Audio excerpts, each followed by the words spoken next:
Nəğmə sustu dodaqlarda, dilə gəldi tüfənglər. Mənim atam uzaqlarda, cəbhələrdə bir əskər, cəbhələrdə bir əskər. Anamızın laylaları nənnilərdə pozuldu, arzuladıq ilk baharı, İstəyimiz yaz oldu, İstəyimiz yaz oldu.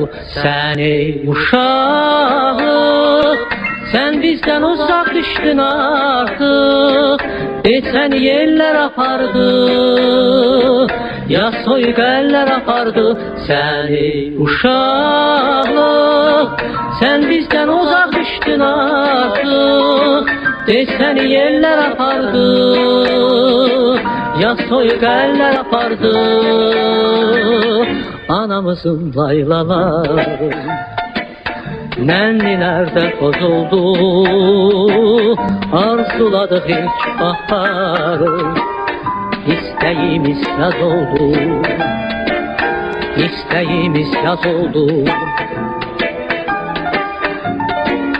Görmədik biz gül dəstəsi, görmədik biz oyuncaq,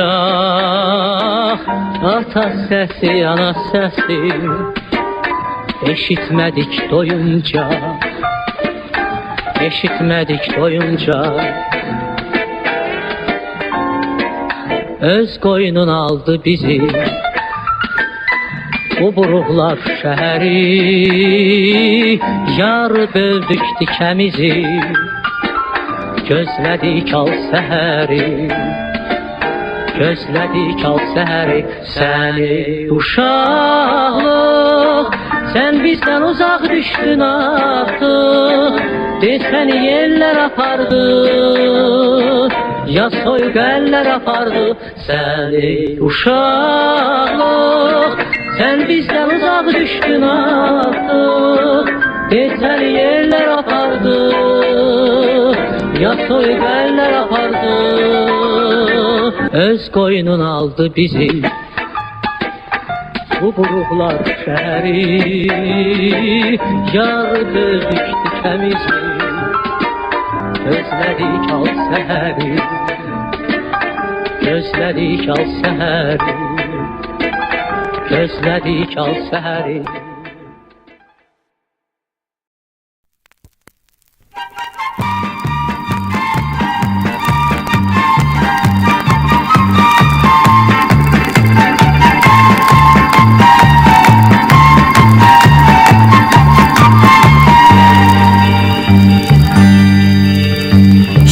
Dünyadaki en mutlu kişi mutluluk verendir. Şu dünyadaki sevilen kişi sevmeyi bilendir. Şu dünyadaki en güçlü kişi güçlükten gelendir. Şu dünyadaki en bilgin kişi kendini bilendir.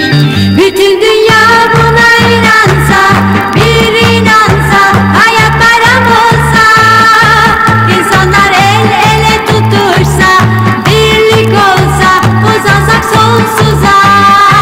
Bütün dünya buna inansa, bir inansa, hayat bayram olsa, insanlar el ele tutuşsa, birlik olsa, uzansak sonsuza.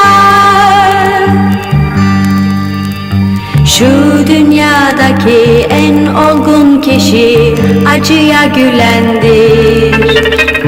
Şu dünyadaki en soylu kişi insafa gelendir. Şu dünyadaki en zengin kişi gönül fethedendir. Şu dünyadaki en üstün kişi insanı sevendir. Bütün dünya buna inansa,